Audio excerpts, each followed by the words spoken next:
Vous passez le CAPES cette année? Ou un autre concours de l'enseignement?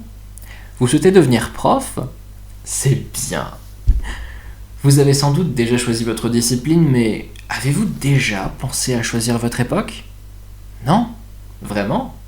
Bon, dans ce cas, laissez-moi vous faire savoir si vous aimeriez être prof au Moyen Âge. Alors, pour devenir professeur au Moyen Âge, vous n'aurez pas vraiment besoin de diplôme. Une personne un minimum érudite peut s'improviser enseignante et intégrer une école. Par contre, je vous conseille d'avoir toujours sur vous une petite bibliothèque. Ça peut toujours servir. Le professeur fait cours avec ses propres livres. Si vous êtes un bon prof, vous aurez une promotion, du style évêque ou abbé. Belle option de carrière, n'est-ce pas? De toute façon, vous vous y attendrez, c'est dans l'ordre naturel des choses. Un professeur au Moyen-Âge exerce rarement cette profession toute sa vie.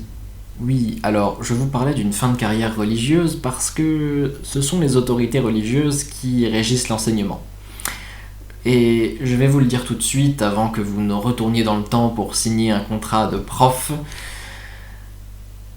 Au Moyen-Âge, si vous êtes prof, vous êtes moine.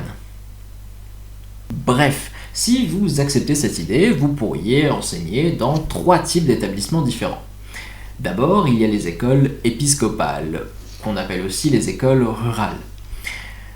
Dans celle-ci, vous seriez ni plus ni moins qu'un prêtre du coin qui instruirait des élèves qui sont certains des clercs et certains des non-clercs. Alors, pour rappel, les clercs, ça n'a rien à voir avec la pâtisserie. Et c'est bien dommage. Non, les clercs, ce sont des membres du clergé, donc des membres de l'institution religieuse. Vous pourriez aussi enseigner dans les écoles épiscopales. Elles sont installées dans l'évêché et elles sont mises sous l'administration d'un scholasticus. C'est un chanoine. Ça vous dit toujours rien? Bon, en gros, ce serait un peu votre directeur d'établissement du passé. Et bien sûr, vous pourriez enseigner dans des écoles monastiques. Là par contre, vous formerez vos futurs élèves à devenir des moines. Comme leurs profs, quoi. Comme vous. Ces 3 types d'écoles ont remplacé l'ancienne école antique. Je vous parlerai peut-être une autre fois de vos anciennes options de carrière dans l'Antiquité. Allez, je sais ce que vous vous demandez depuis tout à l'heure. Y avait-il un salaire? Oui. Et non. En fait, en principe, vous allez enseigner par le plaisir du partage, par l'amour de trouver un nouveau disciple dans votre discipline, de former de nouveaux maîtres. Mais bon, on aime tous l'argent et beaucoup de maîtres vont chercher à se faire payer de leurs élèves et vont même chercher à avoir les élèves qui payent le plus cher. Alors, pour éviter le travail dissimulé, les abbés vont mettre au point un système de prébende pour rémunérer leurs professeurs. Si vous êtes un tantinet cupide, vous pourrez donc gagner de l'argent. Et grâce à votre abbé, ce sera peut-être légal. À qui enseignent les profs? L'âge de vos élèves sera compris entre 7 et un peu plus de 20 ans. Ça dépendra totalement de la voie que vous aurez choisi d'enseigner au Moyen Âge.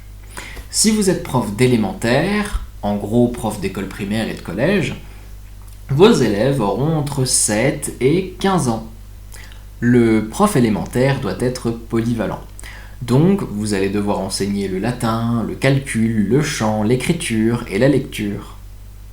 En ce qui concerne l'origine de vos élèves, ne vous étonnez pas si vous avez des laïcs dans votre classe. C'est normal. Les petits laïcs auront été mis en pension dans le monastère par leurs parents. En tout cas, une chose est sûre, c'est que vous devrez apprendre à vos élèves à lire et à obéir. Oui, l'obéissance des élèves, c'est important. Si vous êtes prof dans une école monastique, votre job consistera même peut-être à surveiller constamment vos élèves, même à la pause. Mais sinon, comment ça se passe dans l'enseignement secondaire? Déjà, vos élèves auront plus de 15 ans. Ceux qui passent en secondaire seront clairement les élèves les plus doués de primaire.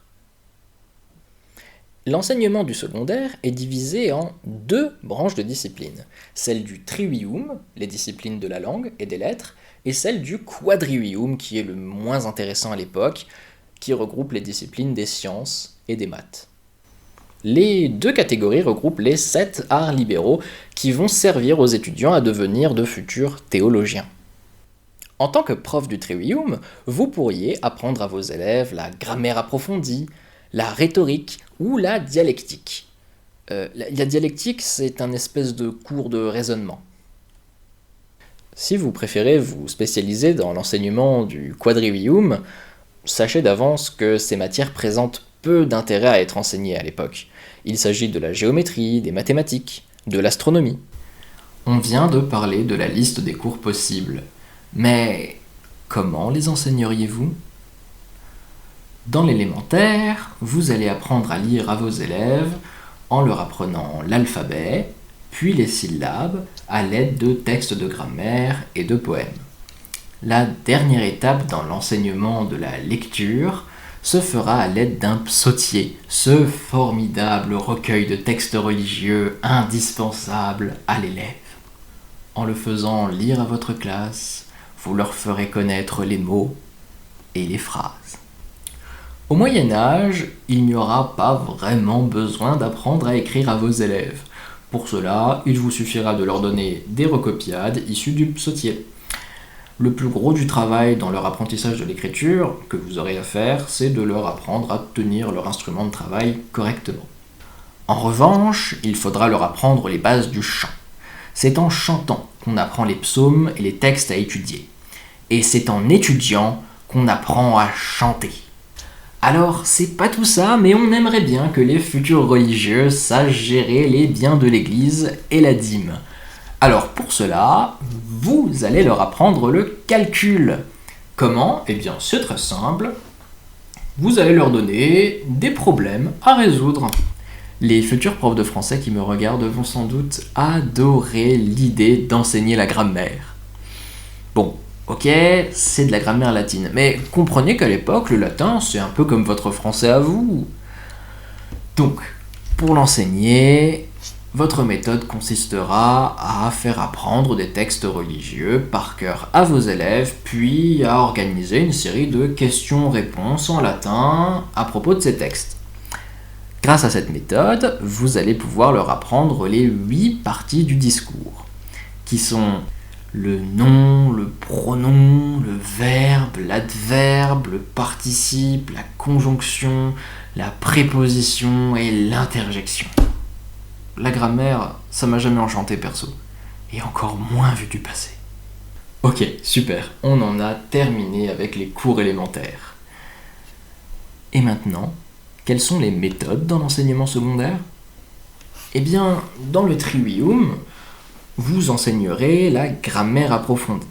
En grammaire approfondie, vous lirez des textes d'auteurs classiques comme Cicéron et Salluste, et vous expliquerez les mots, leur forme grammaticale, leur sens. La grammaire approfondie, c'est une leçon très éprouvante, aussi bien pour l'étudiant que pour le professeur. Désolé. Oui, parce que la grammaire approfondie, c'est une leçon qui se donne à 100% à l'oral. Vous pourrez donner aussi des cours de rhétorique. Alors, la rhétorique, ça se rapproche un petit peu plus du français qu'on connaît aujourd'hui, dans le sens où vous donnerez à vos élèves des discours, des rédactions de discours fictifs à faire. Il nous reste à voir ensemble les méthodes d'enseignement du quadrivium, et après on en aura terminé avec ça. Alors pour enseigner la géométrie, rien de plus simple, vous donnerez à vos élèves l'exercice typique, calculer l'aire d'un triangle. C'est pas bien intéressant, mais de toute façon, les maths comme la géométrie seront pendant longtemps peu intéressants. Pour ce qui est des cours d'astronomie, alors si vous voulez enseigner l'astronomie, vous aurez certainement pas mal de monde dans votre classe. Oui, parce que même si c'est un enseignement du quadrivium, eh bien les princes adorent l'astronomie et ils encouragent vivement l'étude de cette discipline. Et pour les examens? Les examens de fin d'études, c'est surtout du contrôle continu, donc ne vous en faites pas, futur prof. Il est très rare au Moyen Âge d'avoir des examens finaux. Et bien voilà, ça y est. Vous connaissez votre métier au passé. À vous, maintenant, de décider de rester à notre époque ou à la quitter pour devenir un prof du Moyen Âge. À bientôt!